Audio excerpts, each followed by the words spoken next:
कहानी शुरू होती है और हम एक बूढ़े स्पार्टन को देखते हैं जो कि पहाड़ के ऊपर एक नवजात बच्चे को चेक कर रहा था। वो कंबल हटाता है और एक वाहियात से हरे बच्चे को देखता है, लेकिन उसे वो बच्चा पसंद नहीं आता तो वो उसे फेंक देता है। इसके बाद वो वहाँ पर एक लड़की को देखता है जिसे वो एंजेलिना जोली और ब्रैड पिट को गिफ्ट में दे देता है। इसके बाद वो फिर से कंबल उठाता है, लेकिन इस बार उसे ऐसा बच्चा मिल गया था जो कि दाढ़ी और सिक्स पैक्स के साथ पैदा हुआ था। अब वो बूढ़ा उस बच्चे को अपने पास रख लेता है और उसका नाम लियोनीदास रखता है। अब ऐसे ही कुछ साल बीत जाते हैं और हम देखते हैं कि लियोनीदास की दादी उसे मर्द बनने की ट्रेनिंग दे रही थी। इसी दौरान वो दादी के मुंह पर एक मुक्का मारता है जिससे उसकी दादी का पूरा जबड़ा बाहर निकल जाता है। अब ऐसे ही कुछ और साल बीत जाते हैं और हम देखते हैं कि लियोनीदास अब बड़ा हो चुका है, लेकिन अभी तक उसकी ट्रेनिंग खत्म नहीं हुई। अब उसको ट्रेन करने के लिए उस पर कोड़े बरसाए जाते हैं और उसके मेन पार्ट पर पेडिग्री लगवाकर उसे कुत्ते से चटवाया जाता है, जो कि बहुत दर्दनाक था। इसके साथ ही उसकी ट्रेनिंग और कड़ी करने के लिए उसे बर्फीले पहाड़ों में छोड़ दिया जाता है। इसी दौरान उसे वहाँ पर सबवे का बर्गर मिलता है, लेकिन वो बर्गर बासी था तो लियोनीदास उसे थूक देता है। फिर कुछ देर बाद वहाँ पर उन पहाड़ों पर रहने वाला सबसे खतरनाक जानवर पेंगुइन आता है, जो कि इंसानों को मारने में 1 सेकंड का भी टाइम नहीं लगाता था। लेकिन इस बार वो लियोनीदास के सामने नाचने लगता है, जिसका फायदा उठाकर लियोनीदास उसे मार डालता है। इसके बाद लियोनीदास उस पेंगुइन की खाल को पहनकर अपने महल में वापस आता है। अब क्योंकि वो राजा बन चुका था तो सभी लोग उसके सामने सर झुकाकर उसका सम्मान करते हैं। इसी दौरान वहाँ पर बेकी आती है और उसके लिए डांस पेश करती है। ये देखकर लियोनीदास खुश हो जाता है और बेकी से शादी करने के लिए उसे प्रपोज कर देता है। तभी हम देखते हैं कि बेकी लियोनीदास की छाती पर एक नंबर लिखती है और कहती है कि ये मेरे नीचे वाले ताले का कॉम्बिनेशन है, जिसका मतलब था कि वो लियोनीदास से शादी करने और उसके साथ इंटीमेट होने के लिए तैयार थी। अब यहाँ से सीन कुछ साल आगे शिफ्ट होता है और हम लियोनीदास को देखते हैं जो अपने बच्चे को ट्रेनिंग दे रहा था। वहीं बेकी भी खड़ी थी, जो कि बाप बेटे को साथ में ट्रेनिंग करते हुए देखकर बहुत खुश थी। इसी दौरान वहाँ पर लियोनीदास का सेनापति आता है और उसे कहता है कि महाराज आपसे मिलने दूत आया है। फिर लियोनीदास उससे मिलने जाता है और उसके होठों पर किस करके उसका स्वागत करता है। वहीं दूत को उसकी ये हरकत बहुत गंदी लगती है और वो लियोनीदास से कहता है कि ये सब क्या था। लियोनीदास कहता है कि स्पार्टा में सभी मर्द एक दूसरे का ऐसे ही स्वागत करते हैं और औरतें हाई फाई करके स्वागत करती हैं। तभी वो दूत लियोनीदास की पत्नी बेकी को देखता है, जो कि उसे गंदे गंदे इशारे कर रही थी। इसके बाद लियोनीदास उसका हाथ पकड़कर उसे मौत के कुएं के पास ले जाता है और उससे पूछता है कि तुम यहाँ पर क्यों आए हो। इसके जवाब में वो दूत उसे कहता है कि मुझे पारसी राजा जायरस ने भेजा है, जो कि बहुत ज्यादा शक्तिशाली है और वो इस दुनिया पर राज करना चाहता है। इसलिए वो चाहता है कि तुम युद्ध करे बिना हार मान लो और उसके सामने घुटने टेक दो। साथ ही वो उसे ये भी कहता है कि महाराज ने कहा है कि वो तुम्हारी पत्नियों को बहुत खुश रखेगा और उन्हें नाइकी के शूज पहनाएगा। अब ये सुनकर लियोनीदास बहुत दुखी होता है और अपनी प्रजा की तरफ देखता है। इसके बाद वो अपनी तलवार निकालकर जैसे ही पीछे मुड़ता है, तभी वो देखता है कि वो दूत बेकी को किस कर रहा था। अब ये देखकर लियोनीदास और भी ज्यादा गुस्सा हो जाता है और उसे लात मारकर मौत के कुएं में फेंक देता है। साथ ही वो और कई लोगों को भी उस कुएं में फेंक देता है जिनको वो पसंद नहीं करता था। इसके बाद वहाँ पर उसका सेनापति आता है और लियोनीदास से कहता है कि महाराज हमें युद्ध का परिणाम जानने के लिए बदसूरत जादूगरों के पास जाना होगा। फिर लियोनीदास उन जादूगरों के पास जाता है और उन्हें बहुत सारी फेयर एंड लवली और सनस्क्रीन देकर उनसे युद्ध का परिणाम पूछता है। जादूगर उसे बताते हैं कि अगर तुमने युद्ध में हिस्सा लिया तो तुम कुत्ते की मौत मारे जाओगे। अब ये सुनकर लियोनीदास अपने महल में वापस आता है और कुछ सोचने लगता है। इसके बाद वो बेकी के पास जाता है और कहता है कि युद्ध के बारे में सोचकर मुझे नींद नहीं आ रही। बेकी कहती है कि कल तुम युद्ध में जाओगे और मुझे पक्का यकीन है कि तुम कुत्ते की मौत मरोगे, इसलिए तुम मेरे साथ जो करना चाहो आज रात कर सकते हो।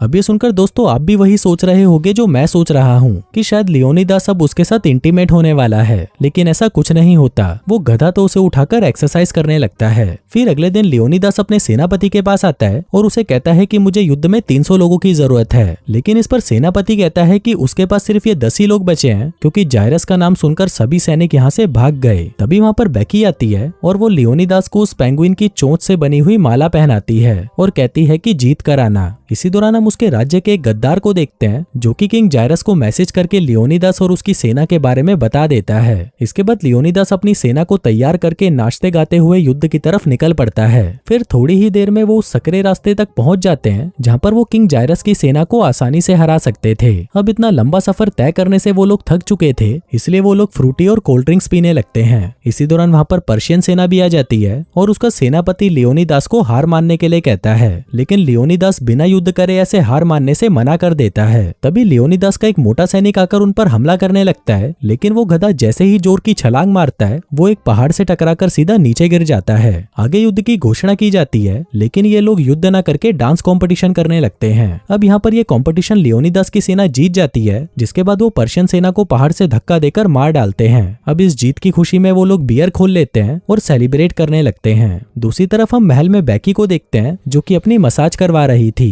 तभी वहाँ पर विधानसभा का एक मेंबर आता है जो कि अपनी हवस भरी नजरों से बेकी को देखने लगता है। वो कहता है कि महाराज को युद्ध जीतने के लिए और भी सैनिक चाहिए, लेकिन इस पर बेकी कहती है कि लियोनिदास तो अब तक मर चुका होगा, इसलिए मैंने टिंडर पर अपनी प्रोफाइल भी बना ली है और यहाँ पर मुझे काफी अच्छे अच्छे मैच आ रहे हैं। इस पर वो आदमी कहता है कि अगर महाराज ये युद्ध हार गए तो पूरा साम्राज्य जायरस का हो जाएगा, जिसके बाद वो आपके ऊपर भी कब्जा कर लेगा। अभी सुनकर वो गोल्ड डिगर घबरा जाती है और उसे अगले ही दिन एक सभा बिठाने को कहती है। दूसरी तरफ हम लियोनिदास को देखते हैं जिसके पास किंग जायरस आता है जो कि दिखने में बहुत घटिया था और उसकी हरकतें भी उसी की तरह घटिया थीं। आगे जब वो अपने रथ से नीचे उतर रहा था तभी वो गिर जाता है और इसी वजह से वो अपने एक सैनिक को मार डालता है। आगे किंग जायरस लियोनिदास को लड़कियां और दारू का लालच देकर उसे ये युद्ध छोड़ने को कहता है, लेकिन लियोनिदास हार मानने से मना कर देता है। इसके बाद किंग जायरस अपने सबसे खतरनाक योद्धाओं को भेजता है और ये दोनों यहाँ पर शायरियां बोलने का कंपटीशन करते हैं, लेकिन ये कंपटीशन भी स्पार्टन सैनिक जीत जाते हैं, जिससे दुखी होकर वहाँ पर एक लड़की आती है और उस मोटे सैनिक की आंखें फोड़ देती है। दूसरी तरफ हम बेकी को देखते हैं जिसके पास ठरकी ट्रेटर आता है और उसके हाथ से गिलास छीनकर पानी पीने लगता है। अब पूरा पानी पीने के बाद वो बेकी से कहता है कि इस पानी में नमक था। इस पर बेकी कहती है कि तुमने जो पिया वो पानी नहीं बल्कि मेरा मूत था। इसके बाद वो ट्रेटर से कहती है कि मेरे पति को युद्ध में सैनिकों की जरूरत है और इसके लिए मैं कुछ भी कर सकती हूँ। जिसके बाद वो वहीं पर अपने सारे कपड़े उतार देती है। अब ये देखकर ट्रेटर जैसे ही उसको हाथ लगाता है तभी उसका शीघ्र पतन हो जाता है। फिर अगले दिन हम देखते हैं कि विधानसभा के सभी सदस्य एक जगह पर इकट्ठे हो गए थे।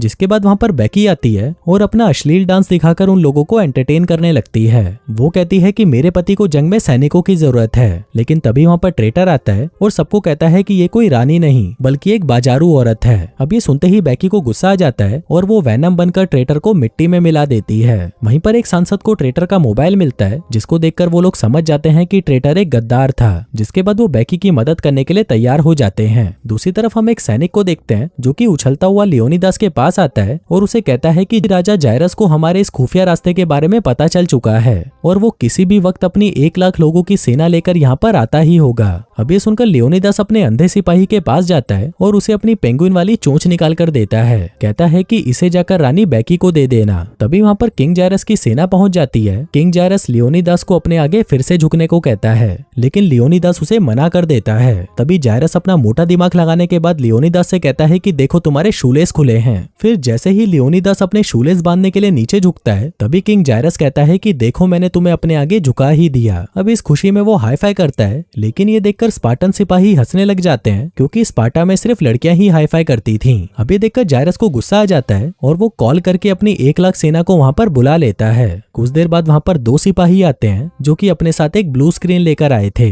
अब ये देखकर लियोनिदास सोचने लगता है कि ये पागल कर क्या रहा है, लेकिन तभी उस स्क्रीन पर 1 लाख सैनिक आ जाते हैं जिसको देखकर लियोनिदास की सेना घबरा जाती है। लेकिन फिर भी वो लोग हिम्मत दिखाकर जायरस की सेना पर हमला कर देते हैं। अब किंग जायरस को अपना अंत नजदीक आता दिख रहा था, इसलिए वो भागकर अपनी कार में बैठता है और उसको एक रोबोट में बदल देता है। फिर जैसे ही जायरस हमला करने के लिए आगे बढ़ता है तभी उस रोबोट का तार प्लग से निकल जाता है, जिससे उस रोबोट की पावर चली जाती है और वो स्पार्टन सैनिकों के ऊपर ही गिर जाता है और इसी में राजा लियोनिदास के साथ उसकी पूरी सेना मारी जाती है। दूसरी तरफ वो अंधा सिपाही बेकी के पास पहुंच जाता है और उसे राजा की दी हुई पेंगुइन की चोंच दे देता है। अब यहाँ से सीन शिफ्ट होता है और हमें 1 साल बाद का सीन दिखाया जाता है। यहाँ पर 1 लाख फारसियों के खिलाफ 3 लाख स्पार्टन्स खड़े थे, जिनको देखकर वो फारसी सैनिक डर जाते हैं। लेकिन स्पार्टन्स का सेनापति वो अंधा मोटा होता है, जिसको देखकर स्पार्टन सैनिक वापस लौट जाते हैं। और दोस्तों इसी के साथ ही ये कहानी यहीं खत्म हो जाती है।